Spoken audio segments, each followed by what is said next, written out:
Bonsoir à tous, j'espère que vous allez bien, que vous avez la pêche. Aujourd'hui, on parle de Binance, le premier exchange au monde en matière de crypto-monnaie. On va voir particulièrement le produit Binance Earn. On en a déjà parlé plusieurs fois. Je vais vous laisser épingler quelques vidéos pour vous donner une idée globale dessus. On a une playlist complète sur Binance et même une petite formation gratuite sur Binance que nous avons donnée. Mais aujourd'hui, on va voir un élément et on va répondre à une question qui est plus spécifique. Alors, vous le voyez ici, l'onglet Binance Earn regorge de plus de 20 produits, environ 20 produits juste dans Binance Earn. Alors, quand vous avez ça, quand vous avez cette diversité-là, vous ne savez pas exactement sur quel produit investir et quel crypto choisir par rapport à un produit.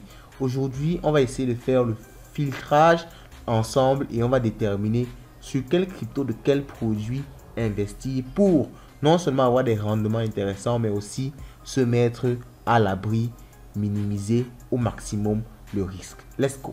Po.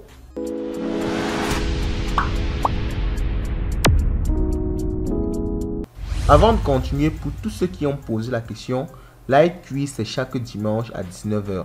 C'est tout simplement le plus grand concours challenge au niveau francophone en termes de crypto-monnaie. Donc chaque 19 h dimanche, vous venez répondre à des questions autour de la crypto et vous ressortez en gagnant un lot. Donc le lot en général c'est tout simplement un transfert en crypto-monnaie. Vous pouvez gagner de 10 à 100 euros ou 100 $ chaque dimanche. Alors ceci dit, entrons dans le vif du sujet. Comme on l'a dit, on va privilégier les investissements sûrs. Donc on va vraiment laisser tout ce qui est à risque. Donc dans ce volet Light Earn-ci, donc qu'il soit ETH 2.0 stacking, donc ça c'est en quelque sorte le produit que Binance a créé pour se préparer au merge. Donc vous avez la possibilité de stacker en attendant le merge et espérer profiter de la montée du prix de la crypto par la suite. Donc ce volet-ci on va le laisser pour l'instant parce qu'il y a cet aspect risque là. Si le merge ne se passe pas bien, comment est-ce que ce volet-ci va fonctionner? On ne sait pas. Donc, on va vraiment négliger celui-ci déjà. Donc, cette partie auto-invest. Bon, auto-invest, c'est juste faire du DCA, investir une petite somme chaque mois. Donc, ce n'est pas vraiment un investissement qui vous permettra de générer des bénéfices sur la plateforme même. Donc, on va aussi laisser ça de côté. Dual investment, c'est assez risqué. C'est en quelque sorte des paris que vous faites sur la crypto. Et si votre pari est réussi, vous gagnez en retour. Donc, je crois qu'il y a une vidéo dédiée. Je vais vous laisser le lien de la playlist épinglée plus haut. Et vous pourrez vraiment aller regarder plus en détail. Donc, on va revenir ici un peu plus bas. Binance Pool. Binance Pool, c'est pour les mineurs. Donc, on ne va pas s'attarder sur ça parce que ça ne concerne pas tout le monde. Du liquidity farming, c'est un peu risqué également. On en a parlé. Donc, je vous laisse toujours la playlist plus haut pour pouvoir regarder de plus près ces différents éléments-ci. Mais il y a un élément risque dans le liquidity farming. Justement, le problème, si vous mettez par exemple deux cryptos et qu'il y a une grande différence de prix sur les deux cryptos par la suite, vous pouvez perdre de l'argent. On appelle en général ça du... j'oublie le terme approprié. Ça va me revenir sûrement au cours de la vidéo. Donc, on va laisser ça également. Donc, il y a BNB Vault sur le produit sur lequel on va s'attarder. Il y a Savings, ok. Il y a Staking. Donc, ce sont les trois produits sur lesquels on va s'attarder. Sachant que Launchpad est un élément qui est aussi risqué parce que vous savez qu'on lance une nouvelle crypto, on ne sait pas comment la crypto va se comporter. Elle peut bien pumper au début, mais après, elle dump également. Donc, il y a également un aspect risque là-bas qu'on ne veut pas prendre en compte dans cette vidéo-ci. Parce que rappelez-vous, ici, on veut voir la crypto la plus rentable, mais aussi la plus sécurisée. Donc, le produit d'investissement et quelle est la crypto dans ce produit-là qui est la plus rentable et aussi et surtout même la plus sécurisée. Donc, on va s'attarder sur les 3.6 stacking, savings, BNB Vault. Sachant que Binance Earn, c'est ce produit-là qui regroupe tout ce qu'on vient de citer là. Pour ce qui est de BNB Vault, c'est le produit de Binance qui consiste à stocker au maximum des BNB pour profiter de beaucoup de bénéfices. Donc les bénéfices en général sont des rewards dans des crypto-monnaies particulières, donc dans des launchpads ou bien encore des launch pools, mais aussi des intérêts sur le BNB. Et il faut le dire, c'est assez sécurisé parce que c'est garanti quand même par le BNB, qui est la crypto de Binance, mais les intérêts sont tout simplement ridicules. Donc 0,35% l'année, c'est encore mieux d'utiliser votre élément bancaire, c'est encore mieux d'utiliser votre livret A ou bien livret B, profiter des intérêts de la banque parce que c'est vraiment ridicule. Certes, avec les launch pools, les rewards des launch pools, vous pouvez améliorer tout cela, mais vous le savez déjà, les launch pools, launchpad, comme on a dit, il y a un aspect risque en rapport avec les crypto-monnaies qui sont les éléments du launchpad ou bien du launch pool. Donc, on va laisser ça déjà pour savoir, parce qu'on le voit clairement, ce n'est pas bénéfique dans le sens gain à l'instant T. Certes, avoir beaucoup de BNB va vous faire évoluer dans l'univers Binance, va vous faire avancer en niveau dans l'univers Binance, qui peut vous offrir beaucoup d'autres opportunités plus tard, mais vraiment en étant site maintenant, aspect gain, ce n'est pas du tout intéressant. Alors, entre le saving et le stacking, beaucoup de personnes ne savent pas la différence. Donc, le savings ici, c'est l'élément qui vous permet de faire des intérêts sur Binance. Et le staking, ça fait la même chose, mais là, c'est plus centré sur la blockchain. Et la différence fondamentale, c'est souvent que dans le staking, vos fonds sont bloqués. Pourtant, dans le savings, vous pouvez retirer vos fonds à tout moment. Au niveau du flexible savings, parce qu'il faut le voir, il y a deux types d'investissement au niveau de savings. Il y a flexible savings et locked savings. Donc, il faut déjà le dire. En général, locked savings propose des taux plus intéressants. Et on le comprend parce que si vous bloquez votre argent, forcément, vous donnez plus d'opportunités à Binance d'utiliser votre argent pour beaucoup de services, contrairement à si vous pouvez retirer votre argent à tout moment.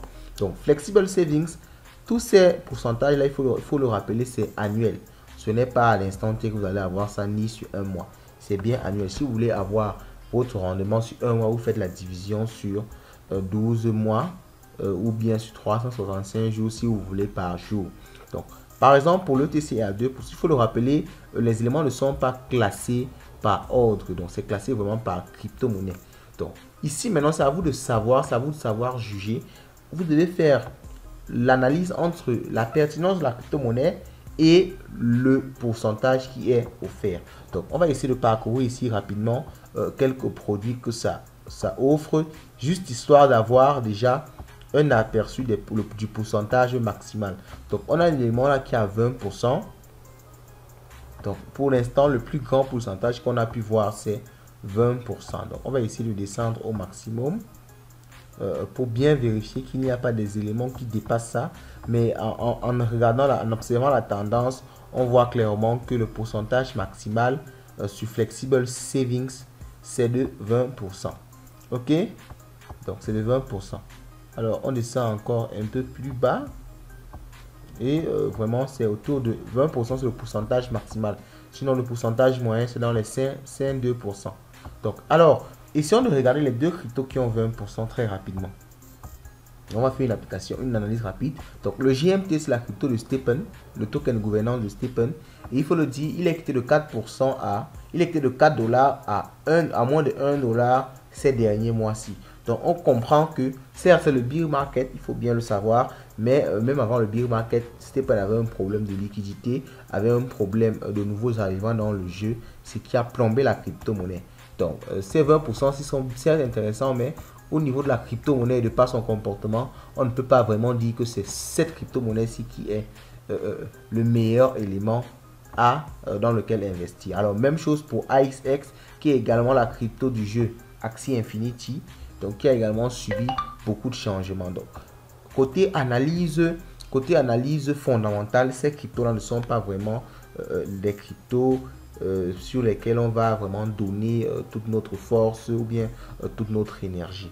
Donc maintenant, la crypto, d'après moi, au niveau du savings, qui est la plus sûre, c'est l'Ethereum et qui a quand même un pourcentage assez intéressant qui est le 4,8%. Donc il y a l'Ethereum et il y a le Matic. Ces deux cryptos-là sont, à mon avis, les plus sûrs pour investir en flexible sur Binance. Alors je rappelle qu'il faut faire vos propres recherches, mais ETH a un market cap énorme et c'est la crypto d'avenir après le Bitcoin bien sûr Et Matic également, c'est une blockchain qui se positionne comme étant une blockchain assez rapide et qui a des éléments qui peuvent nous rassurer pour son avenir.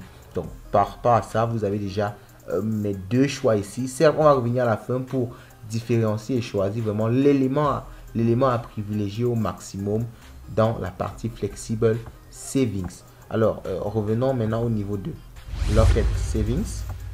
Donc, au niveau de Locked Savings, ce qu'il faut comprendre ici, c'est que votre crypto sera bloqué durant toute la durée précisée ici. Donc, si vous choisissez ETC, Ethereum classique, ce sera bloqué pendant 5 jours, vous ne pourrez pas utiliser votre argent. Et si vous décidez d'enlever, ce qu'il faut savoir, c'est que vous allez perdre les intérêts qui seront accumulés. Donc, globalement, en termes de pourcentage, on ne va pas faire la comparaison entre Locked Savings et Flexible Savings parce que, comme vous l'avez dit, l'élément fondamental déjà, c'est la possibilité de bloquer votre crypto. Donc, ça sera vraiment en fonction de si vous vous sentez à l'aise à bloquer votre crypto-monnaie. Donc, on ne fera pas la comparaison propre et nette en fonction des deux. Mais vous comprenez que si vous êtes en flexible avec de l'Ethereum 4,8% et que vous réussissez quand même à supporter toute une année sans enlever votre Ethereum et que cette API là ne varie pas trop, vous aurez 4,8% sur votre Ethereum. Pourtant, en Locked Savings, si vous faites la même chose, vous aurez 3,6%. Donc, maintenant, c'est à vous de voir si vous voulez stocker votre crypto en fonction des intérêts, en fonction de votre aptitude à supporter, ne pas retirer vos cryptos avant le temps. Mais comme vous voyez, par rapport à la même crypto en général, il y a des taux d'intérêt qui sont plus importants sur Locked Savings par rapport à Flexible Savings. Mais tout varie vraiment en fonction de la crypto, de la durée, de l'état du marché. Donc maintenant, on revient au niveau de staking. Donc au niveau de staking, comme je vous ai dit, la grande différence sur le staking, c'est qu'il n'y a pas vraiment de staking flexible. Hein. Le staking est toujours bloqué. Et là, c'est directement la blockchain qui gère ça. Ce qui implique que pour retirer même juste vos cryptos, vous aurez un temps de latence, quelques jours pour retirer les cryptos en fonction de la blockchain. Mais il faut le dire, les taux d'intérêt sont bien plus intéressants. Nous avons des cryptos dont les taux d'intérêt montent jusqu'à 48%, ce qui est vraiment énorme. Mais maintenant, il faut toujours, comme je l'ai dit, faire une analyse fondamentale des cryptos pour pouvoir juger si vous pouvez y investir dedans. Donc, on va essayer maintenant de voir ici, parmi cet ensemble de cryptos là, quelle est la plus intéressante si on veut faire du staking.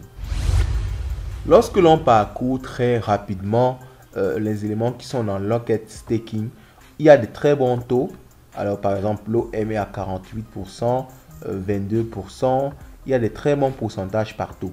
Mais ne faites pas tellement attention à ça parce que, vous le savez, il est important d'avoir de bons taux d'intérêt, mais il faut surtout privilégier une crypto qui pèse, une crypto assez connue, qui a de l'avenir. Donc, pour ne pas faire des analyses fondamentales à tort et à travers, je vous suggère en général de choisir une crypto que vous connaissez au moins de nom. Cela montre que la crypto est assez connue, elle pèse suffisamment et vous avez beaucoup de chances de ne pas perdre votre capital si vous la choisissez. Donc, il y a par exemple le ADA qui a 16%. Et il faut toujours avoir en tête que plus le pourcentage est élevé, plus il y a un risque sur la crypto-monnaie. Donc, ne cherchez pas forcément un pourcentage trop élevé. Faites toujours le ratio risque-qualité. Donc, il y a aussi de l'AVAX, qui est aussi une crypto assez connue et entre guillemets assez sûre. Et il y a du Tron.